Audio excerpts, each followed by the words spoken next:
Chain rule देखते हैं। Chain rule start करते हैं, ठीक है। बेसिक मैथ में हम लोग डिफरेंशिएशन देख रहे थे, अब डिफरेंशिएशन में हम लोग चेन रूल को पढ़ लेते हैं। चेन रूल देखिए, जैसे मान लीजिए वो y बराबर साइन एक्स स्क्वायर दिया हुआ है, ठीक है, और हमसे पूछ रहा है कि डी वाई अपॉन में डी एक्स क्या होगा। हमसे पूछ रहा है कि डी वाई अपॉन में डी एक्स क्या होगा। तो देखिए, पहले एक साइन के बाद जो इस दिया है ना, तो पूरे को हम लोग एक्स मान लेते हैं, एक्स स्क्वायर को हम लोग एक्स मान लेते हैं, ठीक है। तो आपको पता है कि साइन एक्स का कॉस एक्स होता है। साइन एक्स का डिफरेंशिएशन क्या होता है? साइन एक्स का डिफरेंशिएशन कॉस एक्स होता है, ठीक है। साइन एक्स का डिफरेंशिएशन कॉस एक्स होता है ना, तो इस पूरे को मान लेते हैं हम लोग एक्स, इसको ही एक्स मान लेते हैं। तो अब इसको कॉस एक्स बना सकते हैं ना, तो d y upon d x हो जाएगा, d y upon d x हो जाएगा d sine x square upon में एक्स डी एक्स, ठीक है। तो इसको करेंगे तो देखिए, इस पूरे को हम लोग एक्स माने हैं, इसलिए साइन का क्या हो जाता है? कॉस एक्स, ठीक है, कॉस एक्स। और एक्स कितना है? एक्स स्क्वायर है, तो कॉस एक्स हो गया, ठीक है। अब इस जो एक्स स्क्वायर है ना, अब इसको डिफरेंशिएशन करेंगे, ठीक है। अब एक्स स्क्वायर को डिफरेंशिएशन करेंगे, तो आपको पता है कि एक्स स्क्वायर का डिफरेंशिएशन कैसे करते थे हम लोग? दो को बाहर, पावर को पहले लिख देते, पावर को पहले लिखे two x, two minus one, तो कितना हुआ? टू एक्स हुआ, ठीक है। तो अब हो गया यहाँ पे टू एक्स, तो फाइनल इसका आंसर हो गया d y upon d x, इसका डिफरेंशिएशन हुआ two x cos x square, two x cos x square, two x cos x square, ठीक है। अब देखिए एक और क्वेश्चन देखते हैं। y बराबर log e two x square, two x square plus four. देखिए, इसका d y upon d x पूछ रहा है। क्या पूछ रहा है? D y upon d x पूछ रहा है।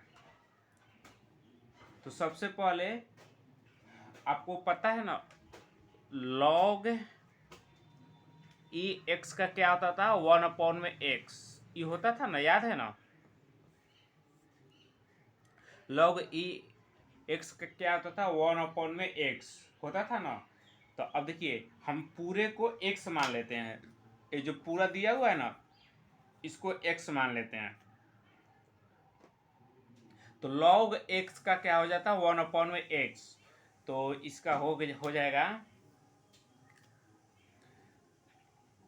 log e के हो two x square plus four. तो ये पूरे को हम लोग x मान लिए हैं, तो वन अपॉन एक्स लिखेंगे, तो वन अपॉन में two x square plus four, ठीक है, इतना हो जाएगा। तो एक बार इसको, इसके बाद फिर इसको डिफरेंशिएट कर देंगे, तो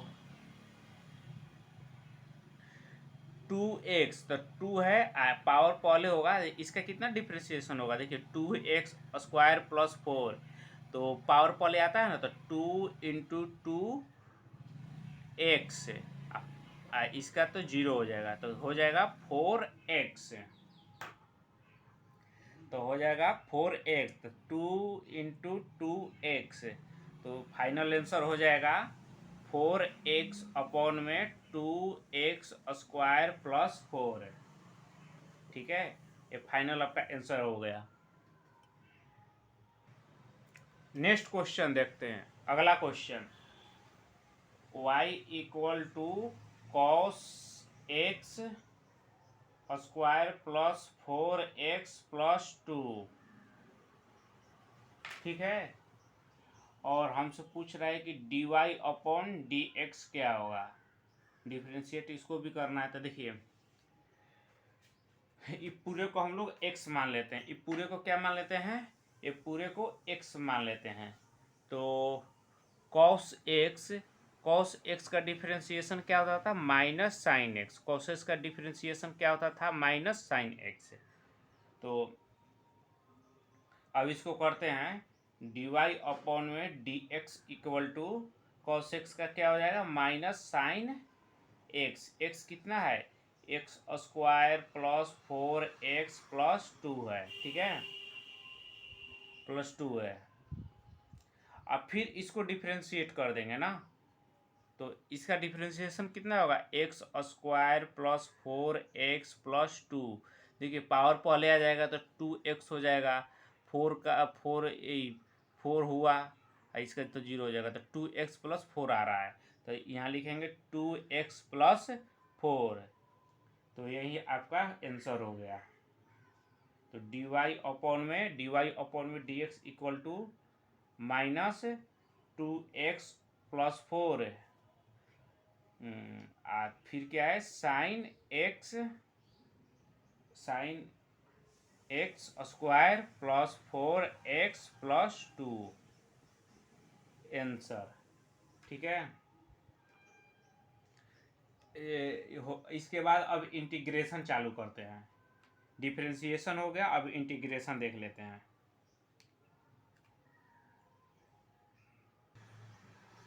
देखिए डिफरेंशिएशन जो होता है ना, डिफरेंशिएशन मतलब होता है तोड़ना, इंटीग्रेशन मतलब होता है जोड़ना। इंटीग्रेशन मतलब होता है जोड़ना। तो डिफरेंशिएशन हो गया, अब तोड़ना हम लोग कर लिया, अब जोड़ना करते हैं, ठीक है। तो इंटीग्रेशन अब हम लोग यहाँ स्टार्ट करते हैं।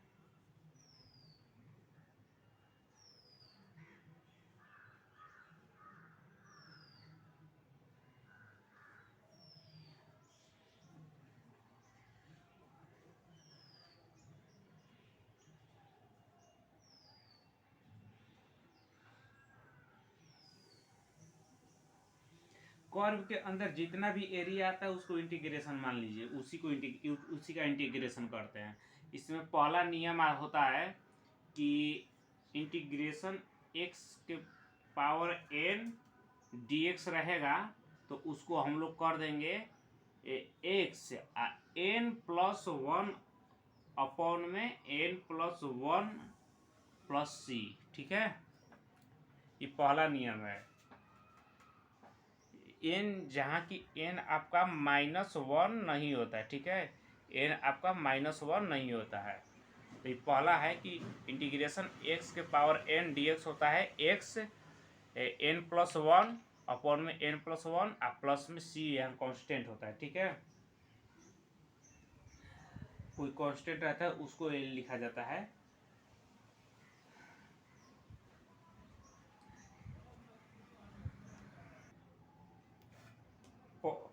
पहला क्वेश्चन, अब इसी पे कुछ क्वेश्चन कर लेते हैं। ये जो पहला नियम है ना, इस नियम पे कुछ क्वेश्चन करते हैं। जैसे कि एक क्वेश्चन हुआ, इंटीग्रेशन dx क्या होगा, ठीक है, इंटीग्रेशन dx। देखिए dx का इंटीग्रेशन x होता है, ठीक है, इसको ऐसे भी कर लेते हैं। x के पावर 0 है और dx है, तो हो जाएगा आपको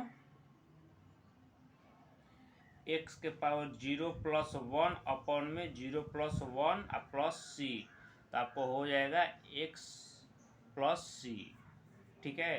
तो याद रख लीजिएगा कि इंटीग्रेशन dx का होता है x, इंटीग्रेशन dx का होता है x। अब दूसरा देखिए,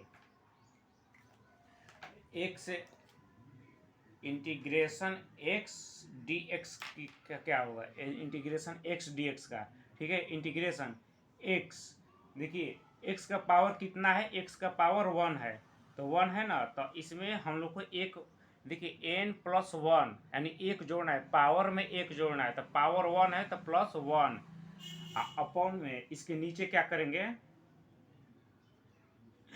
इसके नीचे देखिए ये जो n प्लस 1 है तो उसको लिखेंगे n प्लस 1 कितना, 1 प्लस 1 प्लस में c, तो कितना हुआ एक्स के पावर 2 अपॉन में 2, ठीक है, प्लस सी। अब तीसरा क्वेश्चन देखते हैं।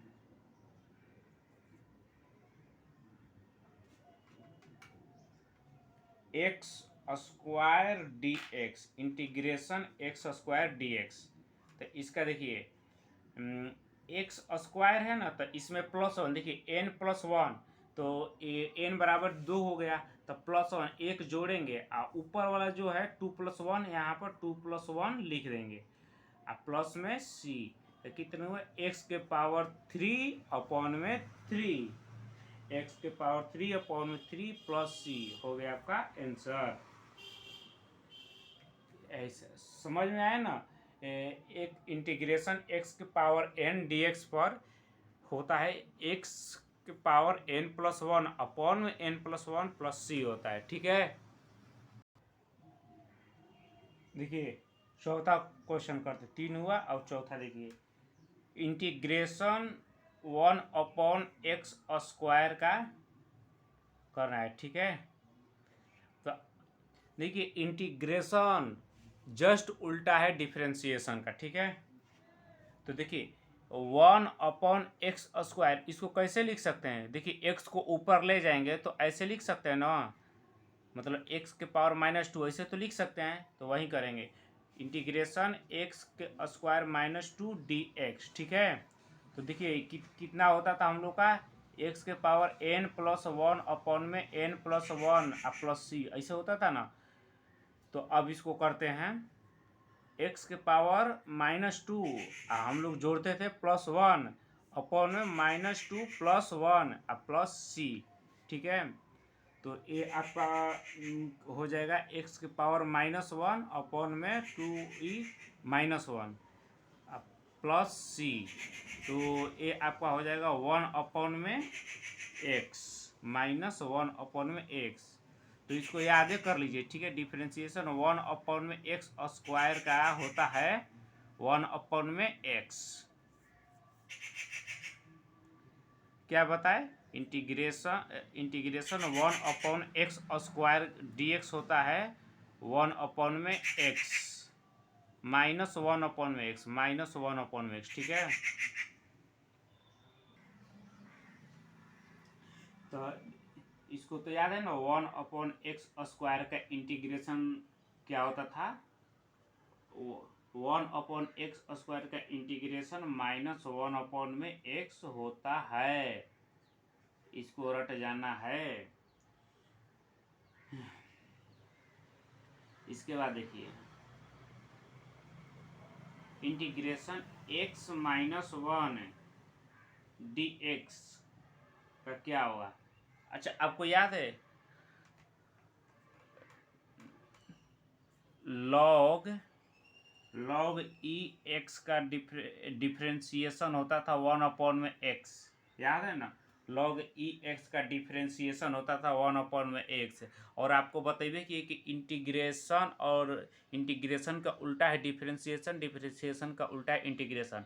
मतलब जो इंटीग्रेशन में होगा उसका उल्टा इंटीग्रेशन में होगा, ठीक है। इंटीग्रेशन का उल्टा डिफ्रेंशिएशन में होगा, डिफ्रेंशिएशन का उल्टा इंटीग्रेशन में होगा।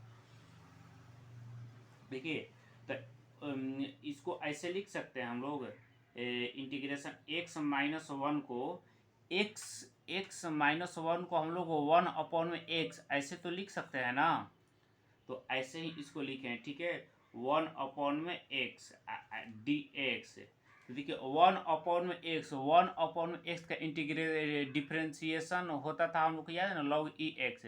तो इंटीग्रेशन 1 अपॉन x का हो जाएगा log ई एक्स, ठीक है। जब इसका डिफ्रेंशिएशन a होता था तो इसका इंटीग्रेशन a होगा, तो a हो जाएगा log ई एक्स, ठीक है।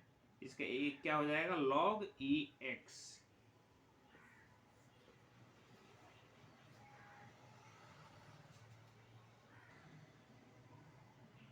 देखिए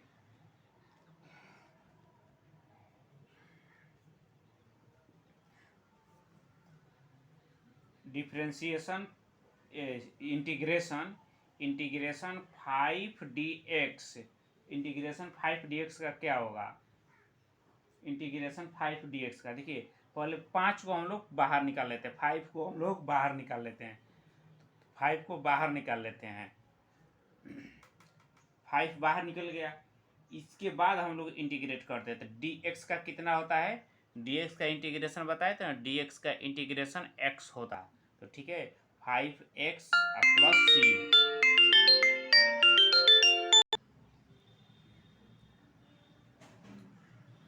एक और क्वेश्चन कर दे, 10x dx, integration 10x dx। तो देखिए इसका होगा, 10 को हम लोग पहले बाहर निकाल लेते हैं और बच क्या गया x dx। तो x का डिफरेंशिएशन कितना होता था, x का देखिए होगा आपको 10, ठीक है 10, x पावर 1 है तो +1 अपॉन में 1 + 1, तो आपका हो जाएगा 10x के पावर 2 अपॉन में 2, तो काटम कुटम होकर 5, तो हो आ जाएगा आपको 5x², ठीक है प्लस में c, इसका a आ गया। और चीज़ और याद कर लीजिए, इंटीग्रेशन e के पावर x dx का होता है ex, ठीक है प्लस c। इंटीग्रेशन e के पावर x x का ex dx होता है e के पावर x प्लस c। इसको याद ही करने वाला है। और एक और चीज़ होता है, integration log e, integration log e x dx का, integration log e x dx, integration log e x dx का होता है x log e x minus x, ठीक है। फिर से देख लीजिए, log e x dx का होता है x log e x minus x, ठीक है। और एक आध दो देख लीजिए, इंटीग्रेशन साइन x dx का होता है, साइन x का इंटीग्रेशन होता है minus cos x plus c, ठीक है। इंटीग्रेशन कॉस x dx का होता है plus sine x plus c। इसके बाद integration sec square x dx का होता है tan x प्लस c। देखिए इंटीग्रेशन साइन x dx का होता है minus cos x plus c, minus cos x plus c। Cos x dx का integration plus sine x plus c होता है, और सेक स्क्वायर x dx का integration tan x plus c होता है। एक और है कोसेक कोला, यहीं पर हाँ हो जाएगा यहाँ पे, integration cosec square x dx का होता है minus cot x plus c। Cosec square x dx का होता है minus cot x plus c।